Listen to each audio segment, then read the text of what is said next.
рассказ, не поэма, не картина в музее, даже не храм.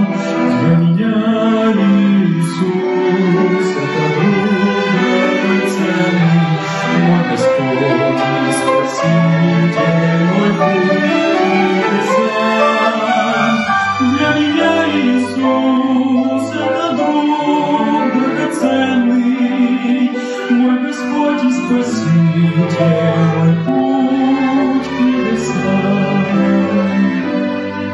Для меня Иисус на земле жил когда-то, на Голгофском кресте пострадал за меня, насмехалась толпа, любовью распять.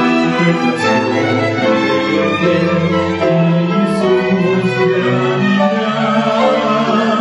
Насмехалась толпа над любовью распята.